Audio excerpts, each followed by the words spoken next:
history of the world, only a few generations have been granted the role of defending freedom in its hour of maximum danger.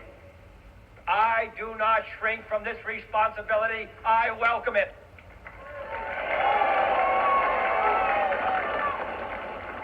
I do not believe that any of us would exchange places with any other people or any other generation. The energy, the faith, the devotion which we bring to this endeavor will light our country and all who serve it. And the glow from that fire can truly light the world. And so, my fellow Americans, ask not what your country can do for you, ask what you can do for your country.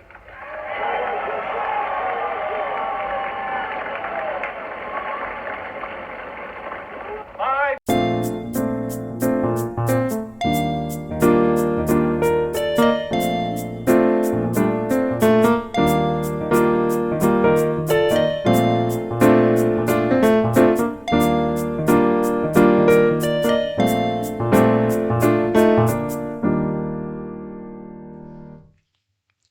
Welcome, folks. I'm back to my absolute bread and butter with Musings of a Cigarette Smoking Man. Come in from the cold, won't you? Find a comfortable chair. The air in here is familiar. A little thick, perhaps, but conductive to thought. This is Musings of a Cigarette Smoking Man, where we don't just observe the world, we dissect it, piece by agonizing piece, under the harsh glare of a truth few are willing to acknowledge. Tonight, we pull back the curtain on geopolitical dramas that's been playing out in the shadows for decades. It's a dance of veiled threats, covert operations, and meticulously crafted narratives. We're talking about the intricate, often perilous relationship between Israel and Iran. Two nations bound by geography, yet separated by an abyss of ideology and ambition. It's a conflict that rarely flares into open warfare, but simmers constantly, a low-grade fever in the body politic of the Middle East. But we're not here merely to rehash the well-trodden paths of conventional analysis. No, our path is a little dustier, a little more inclined to explore the alleys and back rooms where the real decisions are made, where the strings are pulled.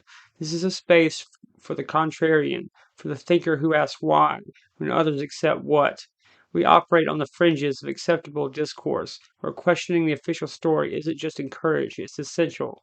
And in this intricate web of historical animosities and strategic maneuvering, we introduce a new, potentially destabilizing element, the hypothetical 2025 Genius Act, a piece of legislation or perhaps a paradigm shift in how nations approach security and technological advancement. What happens when the old enmities meet the cutting edge of state-sponsored intelligence and control? Does it create a new equilibrium, or does it ignite the tinderbox? We'll be exploring these connections, these subtle yet profound influences. Consider this an invitation to shed the comforting blanket of accepted wisdom and to engage with the uncomfortable, the speculative, the genuinely thought-provoking, because the truth, as you know, is rarely found in the headlines. It's in the silences, in the unanswered questions, in the smoke that lingers long after the fire has died down. So settle in. Light one up if you must, and let the conversation begin.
The relationship between Israel and Iran is a tangled knot, isn't it? For decades, it's been a story of whispers and proxy skirmishes, a shadow war fought on the digital battlefields and in the dusty sheets of faraway nations. To understand where we might be going, especially with hypothetical legislative frameworks like the 2025 Genius Act entering the picture, we need to rewind. We need to look at how this animosity truly calcified, how it shifted from a complex, albeit wary understanding to outright hostility. For a time, before the seismic shift of 1979, there was a peculiar détente, even cooperation between Iran under the Shah and Israel. They shared common, albeit unspoken, interests. Both were secular, modernizing states in a region largely dominated by Arab nationalism and Islamic conservatism. Israel saw Iran as a crucial counterweight to its Arab neighbors, a stable pro-Western entity. The Shah, for his part, saw Israel as a reliable partner, a bulwark against pan-Arabism, and, increasingly, against the rising tide of Islamic fundamentalism that threatened his own rule. There were economic ties, intelligence sharing, and even covert cooperation on matters of regional security. It wasn't an alliance forged in public, but it was pragmatic understanding born of shared geopolitical anxieties. Then came the revolution. The Ayatollah Khomeini's return in 1979 wasn't just an internal Iranian affair, it was a geopolitical earthquake. The Shah was out, and with him the secular westward-leaning regime that Israel had quietly relied upon. Khomeini, fueled by a potent blend of anti-Western sentiment and revolutionary Shia Islam, wasted no time in severing these ties. Israel, once a quiet partner, was now declared the little Satan, an illegitimate entity to be expelled from the region, while the United States was the great Satan. The West, this wasn't just rhetoric, it was fundamental reordering of Iran's foreign policy, a complete inversion of its previous strategic orientation. The shift was dramatic and immediate. The strategic calculus of the Middle East was fundamentally altered. What followed was not an immediate declaration of all out war, but a slow, insidious buildup of mutual suspicion and reliance on indirect means of confrontation. This is where the concept of the shadow war truly takes root. Both nations possess the capabilities and the perceived necessity to avoid direct confrontation while still pursuing their objectives and undermining their adversary. Key flashpoints began to emerge, not necessarily in direct military clashes, but in the broader regional conflicts that became proxy battlegrounds. The Iran-Iraq War, 1980 to 1988, is a prime example. Though the dynamics here are complex, Israel, while not directly intervening in favor of Iraq, certainly did not mourn Saddam Hussein's efforts to bleed Iran dry. Some historical accounts suggest discreet Israeli military aid and intelligence were provided to Iran during certain phases of the war. It's a pragmatic, if morally ambiguous move to keep its primary adversary weakened. This illustrates the cynical pragmatism that often underpins statecraft, a willingness to engage with the enemy of your enemy, even if that enemy is also your primary antagonist. Following the Iran-Iraq War, Iran began to cultivate and support various regional militias and political movements, most notably Hezbollah in Lebanon. For Israel, Hezbollah became a persistent thorn in its side, a highly effective proxy force capable of launching attacks and engaging Israeli forces, particularly in southern Lebanon. This became a central arena for their indirect conflict.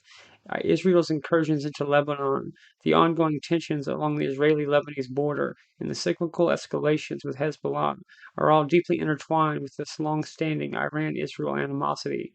Iran, through its support for Hezbollah, was able to project power and exert pressure on Israel without ever engaging Israeli forces directly on the battlefield.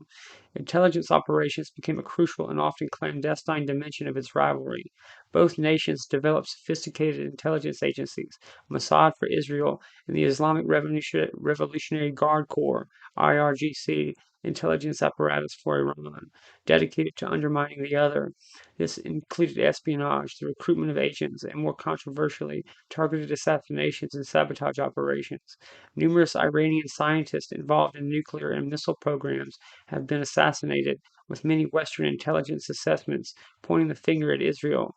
Similarly, Iran has been accused of orchestrating terrorist attacks against Israeli targets abroad and supporting militant groups that pose a threat to Israeli security. These actions, while rarely acknowledged officially, form a significant part of the ongoing shadow war, quote unquote, a constant low level conflict waged through deniable means.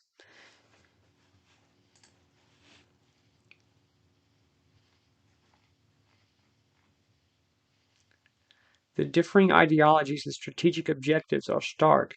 Israel, from its inception, has operated under a perpetual security doctrine, viewing itself as an island of stability in a volatile region, constantly under existential threat. Its strategic objective has been survival, security, and the establishment of secure borders, often necessitating preemptive actions and a willingness to project power. Iran, on the other hand, under the Islamic Republic, has espoused a revolutionary ideology seeking to export its Shia Islamic model, undermine Western influence in the region, and challenge the existing regional order, which it sees as dominated by the U.S. and its allies, including Israel. Iran's strategic objective is to become the preeminent regional power, a position it believes is its natural right and a necessary step to achieving its ideological goals. Regional power dynamics and the involvement of external actors have further complicated and exacerbated this rivalry. The United States, as Israel's primary ally, has often found itself in opposition to Iran's regional ambitions. This alignment has, at times, placed Israel and the U.S. in a similar strategic corner concerning Iran. Conversely, Iran has sought to cultivate relationships with powers that oppose U.S. and Israeli influence, such as Syria and various non state actors. The complex geopolitical landscape in the Middle East, with its shifting alliances and external interventions, has provided fertile ground for the Israel-Iran rivalry to fester and manifest in various proxy conflicts, from the civil war in Syria to the ongoing instability in Yemen. Consider the current landscape. Iran's increased involvement in Syria, supporting the Assad regime, directly clashes with Israeli interests, which views Iranian entrenchment in its northern neighbor as a direct threat to its security. Israel has conducted numerous airstrikes against Iranian-linked targets in Syria, a clear manifestation of this ongoing shadow war. Similarly, Iran's support for Houthi rebels in Yemen, while seemingly distant, is seen by some analysts as another front in its broader strategy to challenge Saudi Arabia and, by extension, undermine broader U.S. aligned regional security architectures that Israel benefits from. The cynicism, of course, comes in observing how these events are often framed. The narrative presented to the public is rarely the full picture. Instead, we get simplified tales of good versus evil, of necessary interventions and defensive postures. But beneath the surface, it's a complex interplay of national interests, ideological drivers, and strategic calculations, often conducted in the realm of the deniable. It's a history of animosity, yes, but also a history of pragmatic, albeit ruthless, maneuvering, a testament to the enduring nature of statecraft conducted in the shadows. The nuclear question, Iran's program, and Israel's concerns. Now let's pivot. We've discussed the historical animosity, the shadow war, the proxy skirmishes, but lurking beneath all of that, a constant specter, a potential game changer that informs so much of the regional dynamic is the nuclear question, specifically Iran's nuclear program. For Israel, this isn't just another geopolitical issue, it's an existential one. For Iran, it's a matter of national sovereignty, deterrence, and perhaps regional prestige. Iran's official stance, repeated ad nauseum, is that its nuclear program is purely for peaceful purposes, energy generation, medical isotopes, that sort of thing. And in theory, that's entirely plausible. Many nations pursue nuclear technology for civilian use. The International Atomic Energy Agency, IAEA, has been involved, monitoring facilities, conducting inspections, but the West, and particularly Israel, views this with a healthy dose of skepticism, bordering on outright disbelief. The underlying fear, the deep seated conviction, is that Iran isn't just aiming for a power plant, it's aiming for a bomb. Why this distrust? Several factors feed into it. Iran's history of clandestine nuclear activities, uncovered by intelligence agencies, certainly doesn't help. Sites like Natanz and Fordo, built in secret, raise significant red flags.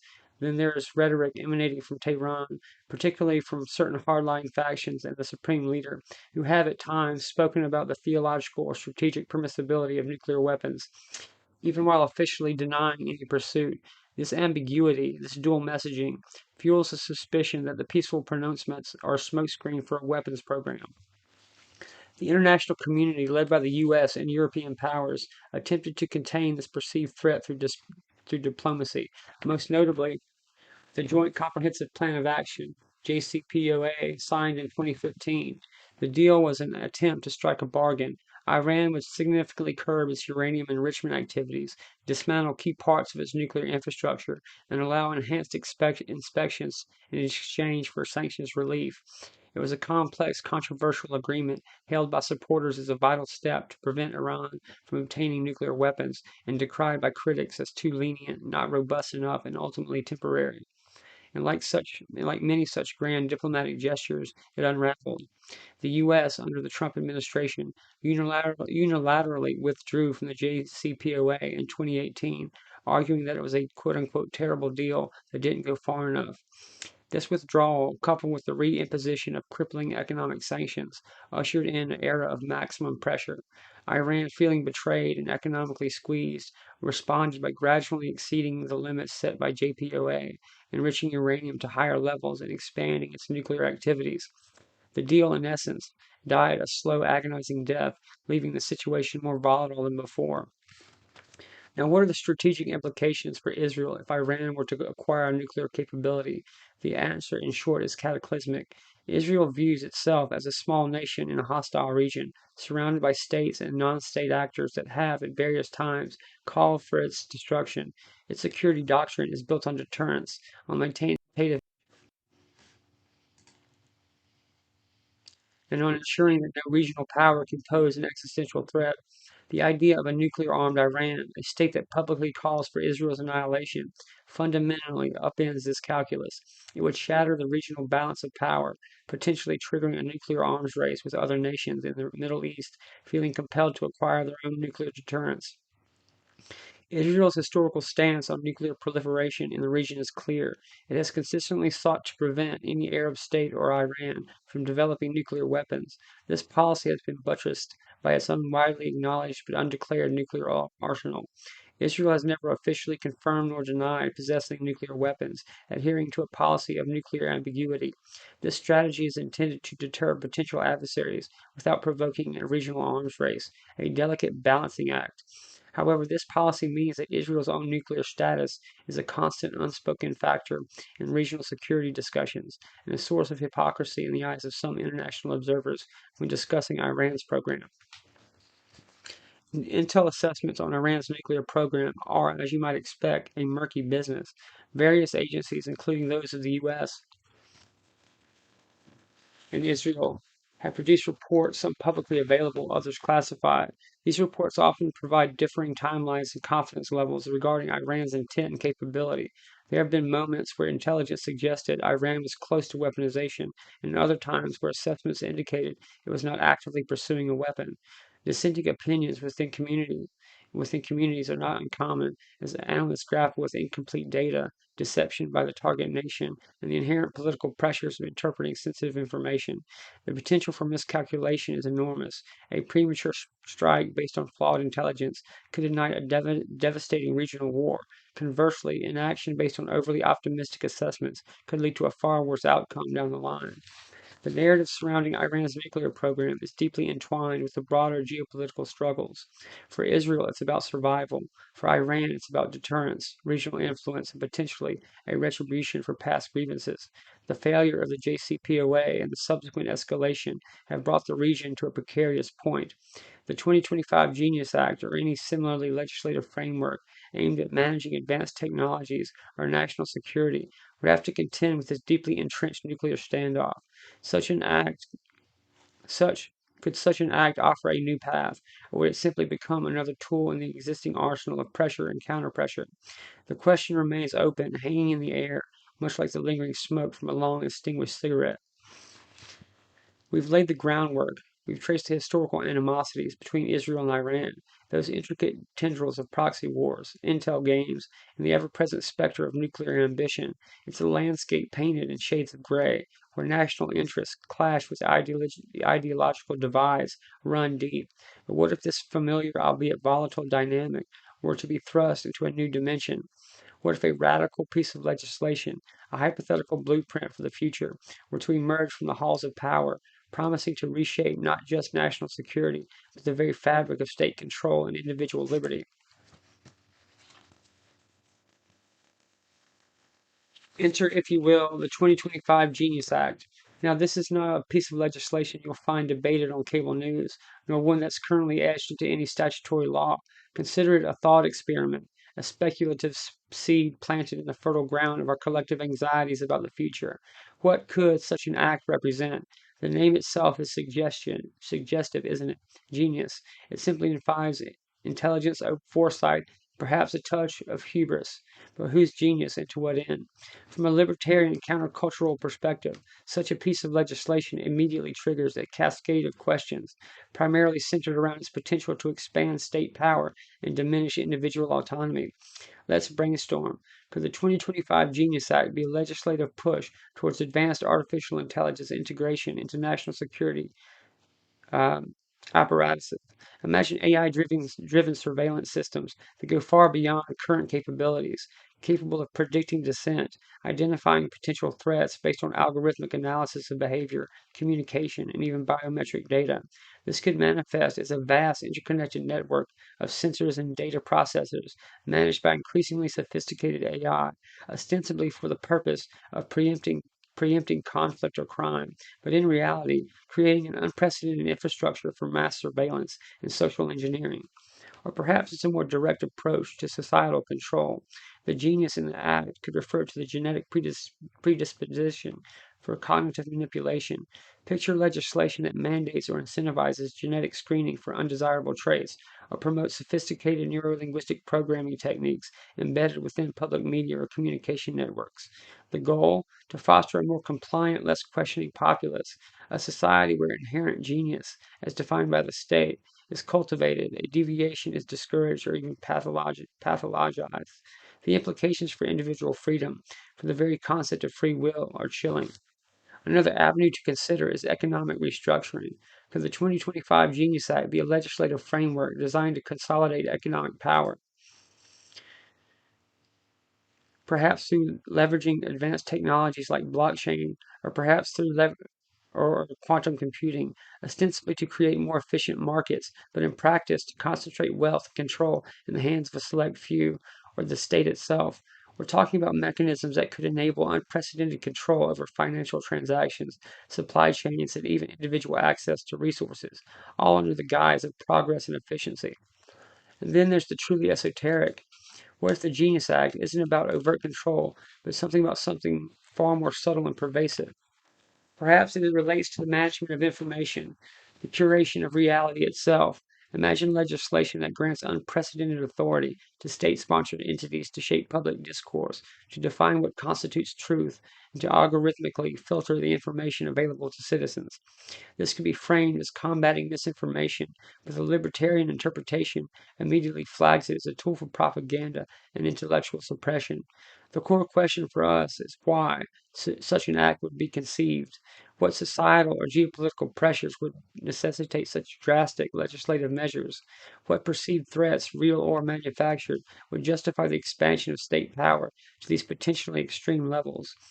This is where the countercultural lens is crucial. We don't accept the stated justifications at face value. We look for the underlying motivations, the hidden agendas, the beneficiaries of such a system. Now let's collect this hypothetical 2025 Genius Act to the geopolitical tensions we've been exploring, Israel and Iran. How might such an act, regardless of its specific manifestation, impact this complex relationship? The possibilities are as varied as they are potentially alarming. Consider a scenario where the Genius Act is primarily focused on advanced technological control and surveillance. If such capabilities are deployed by, say, the United States or other global powers, it could create a new layer of geopolitical maneuvering. Nations might engage in technological arms races, not just in conventional weapons, but sophisticated AI, cyber warfare capabilities, and data control. This could dramatically escalate tensions between blocs of nations. Iran, already under sanctions and facing pressure, might feel compelled to develop its own equivalent capabilities, potentially leading to even more opaque and dangerous digital battlefield. Alternatively, if the Genius Act were to be implemented in a way that fostered a greater global cooperation on technological standards or security protocols, A less likely but not entirely impossible interpretation, it could theoretically lead to new, albeit fragile alliances. However, given the inherent tendencies of state power, such cooperation would likely be superficial, masking deeper rivalries and attempts to gain strategic advantage. Israel, with its advanced technological sector, might find itself in a position to leverage such an act to its advantage, perhaps in intelligence sharing or joint technological development, potentially strengthening its regional position. Conversely, Iran might view such a global technological integration as a threat, a means by which its adversaries could exert a greater control and influence over its internal affairs and its regional strategy. What if the Genius Act is designed to manage or control the proliferation of advanced technologies, including those related to nuclear programs? This would place it directly at the heart of the Iran-Israel dynamic. Legislation aimed at enforcing non-proliferation through sophisticated technological means, perhaps advanced monitoring, AI-driven verification systems, or even preemptive cyber interventions, could either de-escalate tensions by providing verifiable controls or dramatically escalate them by being perceived as intrusive offensive weapons. Israel, with its deep seated concerns about Iran's nuclear ambitions, would likely be a key player in advocating for or reacting to such provisions. Iran, on the other hand, might see any such act as a direct assault on its sovereignty and its perceived right to develop its own defense capabilities, leading to defiance and countermeasures. The very nature of this Genius Act could fundamentally alter the nature of state power. If it's about enhanced surveillance and predictive control, it shifts the balance from reactive defense to proactive preemptive action, blurring the lines between legitimate security measures and oppressive control. In the context of Israel and Iran, this could mean states becoming even more aggressive in their pursuit of perceived threats, acting on algorithmic probabilities rather than concrete evidence, leading to a higher risk of miscalculation and unintended escalation. The human element, the nuanced diplomacy, the careful calibration of deterrence, all could be potentially sidelined by the cold logic of algorithms and predictive analytics. The why behind such a hypothetical act is perhaps the most crucial element to interrogate. Is, is it a genuine, albeit misguided, attempt to secure a more stable future, or is it a cleverly disguised mechanism for consolidating power, for establishing a new order where control trumps freedom? From our vantage point, the libertarian impulse is to be deeply suspicious of any legislation that claims to hold the key to genius or universal solutions, especially when it involves the machinery of the state. Such acts often serve to legitimize the expansion of governmental reach, to normalize intrusive technologies, and to create dependencies that are difficult to break. The introduction of a 2025 Genius Act, therefore, acts as a potential catalyst not just for technological advancement or societal change, but for a fundamental reevaluation of the geopolitical landscape. It forces us to consider how nascent or future legislative frameworks might interact with existing long-standing conflicts, amplifying their dangers, or perhaps, in some convoluted way, forcing a new kind of equilibrium. It's a provocative notion, one that demands we look beyond the immediate headlines and consider the deeper currents of power, control, and human freedom that shape our world. Synergies and conflicts, Israel, Iran, and the Genius Act's impact. We've dissected the historical currents, the nuclear anxieties, and the speculative contours of this hypothetical 2025 Genius Act. Now let's bring these threads together. How do the deep-seated rivalries of Israel and Iran intersect with and potentially get reshaped by a piece of legislation that promises or threatens to redefine the very nature of statecraft and societal control? This isn't just about adding another variable to an already complex equation. It's about considering how this new variable might fundamentally alter the equation itself. Let's posit a core function for our Genius Act: the systematic integration of advanced AI and data analytics into national security operations, with a mandate for predictive threat assessment and preemptive intervention. On the surface, this sounds like a logical progression for any state seeking to maintain dominance or security in an increasingly volatile world. But for nations like Israel and Iran, already locked in protracted shadow war, such an act could have profoundly synergistic and conversely conflicting implications. For Israel, a nation whose national security doctrine is inherently proactive and technologically sophisticated, the Genius Act could represent an unprecedented force multiplier, Imagine Israeli intelligence agencies leveraging AI capable of analyzing global communication patterns, financial transactions, and even social media sentiment to identify and neutralize potential threats originating from Iran or its proxies. This could manifest as highly targeted cyber operations, disruptions of illicit financial networks supporting groups like Hezbollah, or even the preemptive disruption of perceived nuclear proliferation activities. The ability to predict and neutralize threats before they fully materialize aligns perfectly with Israel's long-standing security imperatives. This Genius Act is this interpretation becomes a tool to amplify Israel's existing asymmetric advantages, potentially allowing it to prosecute the shadow war with even greater efficiency and deniability. Conversely, Iran might be such a technologically advanced AI-driven national security framework with immense suspicion as a direct existential threat. If the Genius Act grants its proponents capabilities for deep surveillance and predictive analysis, it can be perceived by Iran as a sophisticated means for its adversaries, primarily Israel and its allies, to infiltrate, monitor, and disrupt its internal stability and regional operations. Iran's strategic response might involve a desperate effort to develop its own counter-genius capabilities, leading to an accelerated or even more dangerous arms race in the realm of cyber warfare and artificial intelligence. This could exacerbate existing tensions, pushing both nations towards more aggressive, preemptive postures based on algorithmic probabilities rather than verifiable intelligence, significantly increasing the risk of miscalculation. Consider the nuclear dimension. If the 2025 Genius Act includes provisions for advanced monitoring and verification technologies, particularly those leveraged for AI detecting clandestine nuclear activities, it could directly target Iran's perceived ambitions. Israel has already deeply been concerned about Iran's nuclear program, would likely champion such provisions, viewing them as essential for regional stability. Iran, however, would almost certainly perceive any such intrusive technological oversight as a violation of its sovereignty and a direct impediment to its strategic objectives.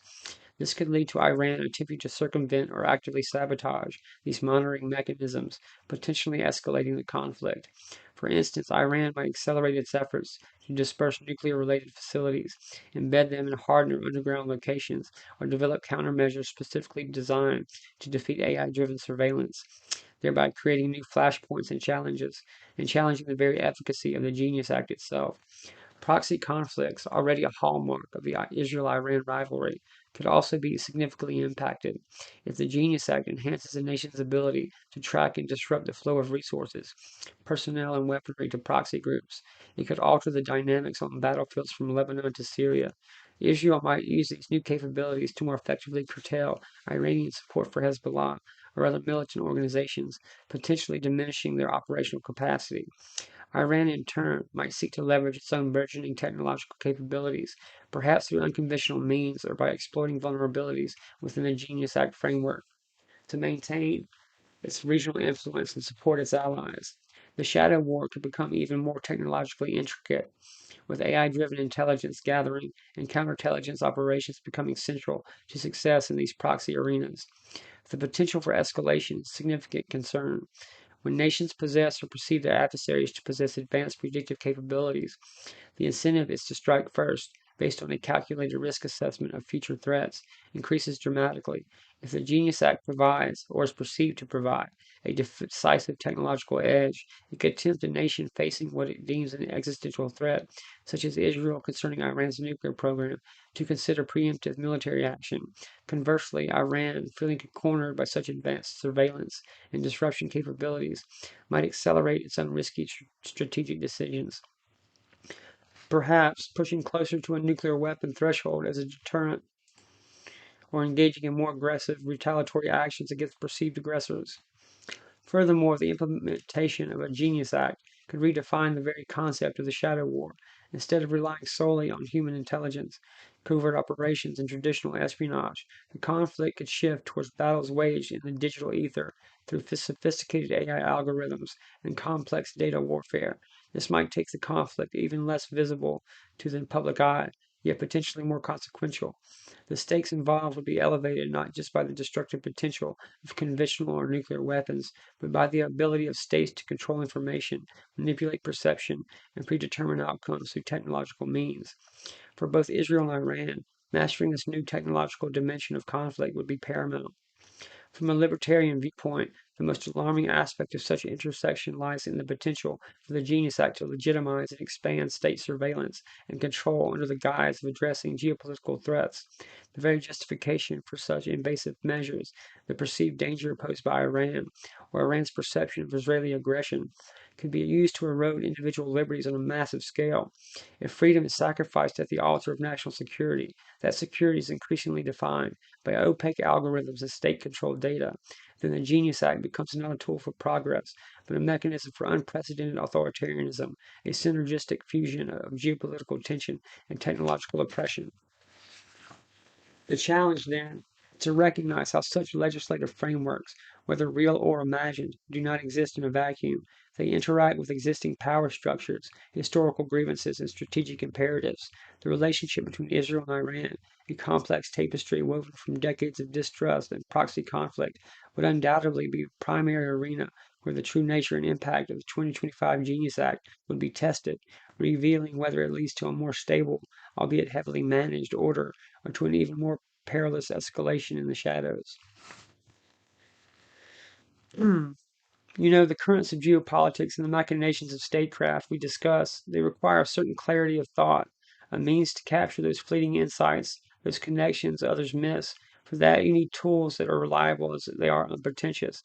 Take, for instance, the Skillcraft U.S. government pen, built to withstand scrutiny, designed for functionality. Whether you're jotting down a critical observation on a clandestine document or simply signing your ration sugar, this pen performs. It's a piece of history, a testament to bureaucratic endurance, and frankly, it writes damn smoothly. No fuss, no frills, just pure unadulterated utility. And where do you commit those thoughts, those incisive critiques of the prevailing narrative? In a moleskin notebook, naturally, the classic, the unassuming repository of brilliance, or perhaps just the day's existential dread. For real.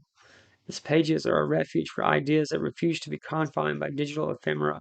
Think of it as your personal archive of dissent, a tangible counterpoint to the ephemeral cloud, perfect for mapping out alternative futures, or just remembering where you left your keys in this increasingly confusing world. Now, if these musings resonate, if you find yourself nodding along, recognizing the subtle currents of control and the quiet resistance the individual, you owe it yourself to explore further, dive deeper into the unconventional, the countercultural, or unapologetically libertarian. Visit Stephen Lake Radio at stephenlake.com. It's a digital sanctuary for those who question, those who analyze, and those who understand that most important battles are often fought in the arena of ideas. Find the resources, the conversations, and the mindset that fuels this entire thing. Don't just listen, engage at stephenlake.com. Beyond the headlines, unseen forces and alternative narratives. We've charted the historical animosities, the nuclear shadows, and the speculative architecture of the 2025 Genius Act. We've looked at the stated positions, the public pronouncements, and the predictable narratives spun by those who manage the grand illusions of statecraft. But you and I, we're not content with the surface, are we? The real story, the one that whispers in the corridors of power and echoes in the spaces between official statements, is rarely found in the carefully curated news cycles. It resides in the unseen forces, the alternative narratives, the subtle manipulations that shape our understanding of the world. Think about the think tanks as well-funded incubators of policy. Officially, they're bastions of objective research, providing data-driven insights to guide governmental action. But peel back the veneer, and you'll often find intricate webs of influence. Corporate interests, defense contractors, foreign governments, all have a vested interest in shaping the intellectual output of these institutions. The conclusions they reach, the policy recommendations they champion, are rarely purely academic. They are, more often than not, the meticulously crafted justifications for preordained actions designed to serve specific agendas, cloaked in the language of national interest. Consider the notion of national interest itself. It's a powerful phrase, a trump card played in every geopolitical debate, but who defines it? Who truly benefits when tensions between Israel and Iran are maintained or even escalated? It's the average citizen concerned with local issues, economic stability, and personal liberty. Or is it the defense industry, profiting from ongoing conflict and the demand for advanced weaponry? Is it the intelligence apparatus, justifying its vast budgets and expanded reach by pointing to perpetual threats? Or perhaps it's the political class, using external conflicts to distract from internal failings or to consolidate power through appeals to patriotism and security? The cynical libertarian in me always suspects the latter three, and rarely the first. The complexity of the Israel Iran dynamic is a perfect canvas for these unseen forces. Decades of covert actions, proxy skirmishes, and intelligence operations create a fertile ground for plausible deniability and manufactured consent. When an Iranian nuclear scientist is assassinated, or an Israeli cyber attack disrupts Iranian infrastructure, the public is fed a simple narrative of action and reaction, of defense and deterrence. But underlying currents and economic incentives for certain geopolitical outcomes, the ideological battles fought in the shadows, the personal ambitions of key players, these are often obscured. The Genius Act, whatever its specific form, could become another tool in this arsenal, a legislative veneer to justify and enable even more sophisticated forms of manipulation and control, all under the banner of progress and security. Let's speculate on the nature of these hidden agendas. Could there be a vested interest in maintaining a certain level of regional instability, or a perpetual low-grade conflict prevents any single power from becoming too dominant, thus preserving a certain balance that benefits external actors, or perhaps allows for the continued flow of arms and influence? The nuclear program, real or perceived, served as a potent justification for continued scrutiny, sanctions, and military posturing, all of which can have significant economic and political ramifications far beyond the immediate region. The Genius Act, with the promise of advanced control and predictive analytics, could be framed as the ultimate solution to managing these unruly elements, but it might just as easily serve to further entrench the very systems that benefit from perpetual tension. We must also consider the role of unintended consequences. Governments, even those with the best laid plans, and let's be generous and assume some good intentions exist somewhere, often unleash forces they cannot control. The introduction of advanced AI into national security, as theorized within the Genius Act, could lead to unforeseen escalations, algorithmic biases creating new forms of discrimination, or even autonomous systems operating outside human oversight. In the hypercharged environment of the Middle East, such unintended consequences could be catastrophic, igniting conflicts that no one truly desired but no one could prevent. The manipulation of public perception is perhaps the most insidious element. By controlling the flow of information, framing events through a specific ideological lens, and employing sophisticated psychological techniques, that a Genius Act might seek to formalize and amplify. Those in power can shape public opinion to align with their objectives. The public might be led to believe that a particular conflict is inevitable, that a certain policy is essential for survival, when in reality, these are manufactured necessities designed to serve a select few. The deep seated historical distrust between Israel and Iran, for instance, can be amplified and weaponized, making it easier to justify actions that might otherwise be met with widespread opposition. Who then truly benefits? This is the multi-million-dollar question, isn't it? If we look beyond the sensational headlines about missile tests and nuclear centrifuges, we might see a more complex picture emerge. The beneficiaries could be the architects of the Genius Act itself, gaining unprecedented power through technological dominance. They could be the industries that supply the surveillance technology, the AI platforms, the cybersecurity infrastructure. They could be political factions that thrive in a climate of fear and external threat. They could even be those who seek to destabilize existing power structures for their own, perhaps less visible gains. The libertarian critique at its core is about questioning authority and demanding transparency. It asks who benefits from this system, what liberties are being curtailed in its name, and are the purported benefits truly worth the cost? When we apply this lens to the Israel Iran dynamic, amplified by the speculative power of the 2025 Genius Act, the questions become even more profound. Is this legislation a genuine attempt to create order, or a sophisticated mechanism to impose control? Does it foster security, or does it merely create new avenues for conflict and oppression? The alternative narrative, the one that questions the official story and seeks out the hidden interest, is not merely an academic exercise. It is perhaps the only path towards preserving genuine freedom in an increasingly managed world.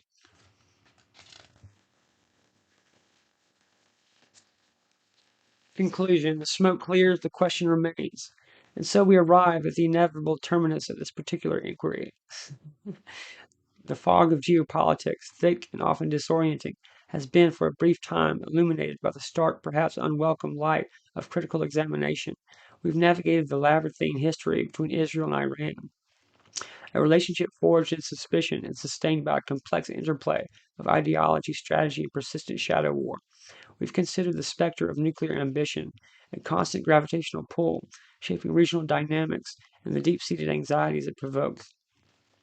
Then we've introduced a hypothetical disruptor, the 2025 Genius Act, a legislative phantom, perhaps, one that embodies our deepest concerns about the trajectory of state power in an age of advanced technology. We probed its potential manifestations, from ubiquitous AI surveillance and predictive control to the subtle manipulation of information and economic structures. We examined how such an act, intended or otherwise, could act as a powerful catalyst, synergizing with existing tensions or creating entirely new vectors of conflict between nations like Israel and Iran. The critical takeaway, the enduring message from these musings, is not one of definitive answers. Such things are rare, particularly in the murky world of international relations. Instead, it is a reinforcement of the necessity for persistent questioning. We must constantly scrutinize the narratives presented to us, dissect the motivations behind policy, and challenge the assumptions that underpin the status quo. The libertarian impulse, the countercultural stance, is not about finding easy solutions. It is about demanding transparency, valuing individual liberty above all else, and recognizing that the most effective tools for understanding our world are critical thinking and a healthy dose of skepticism. Did the Genius Act in our hypothetical exploration offer a path towards greater stability, or did it merely refine the instruments of control and conflict? Did it provide genuine security, or did it rationalize the erosion of freedoms in the name of an ever shifting threat landscape? These are questions that resonate beyond the specific case of Israel and Iran, touching upon the very foundations of governance and individual autonomy in the modern era. The unseen forces we discuss, the think tanks, the vested interests, the architects of public perception, continue their work, often shielded by the very complexities we've tried to unravel. The official story, the simplified good versus evil dichotomy, remains the default setting for most. But for those of us who choose to look closer, who dare to question the official pronouncements, the real questions linger. Who truly benefits from perpetual geopolitical tension? What is the cost of security when it comes at the expense of fundamental liberties? And in a world increasingly governed by algorithms and data, where does individual agency truly reside? The smoke may clear, the immediate topic may fade from the headlines, but the questions, the vital and unsettling questions remain. They are the embers that glow in the quiet, urging us to keep digging, to keep questioning, to never accept the world as it is presented, but only as it truly is, or as it could be if we dare to imagine it differently. Thanks for being with me tonight. Until next time, stay vigilant and remember the truth is often found in the spaces between words. I'm the cigarette smoking man. Thanks for hanging out with me tonight. We're going to win.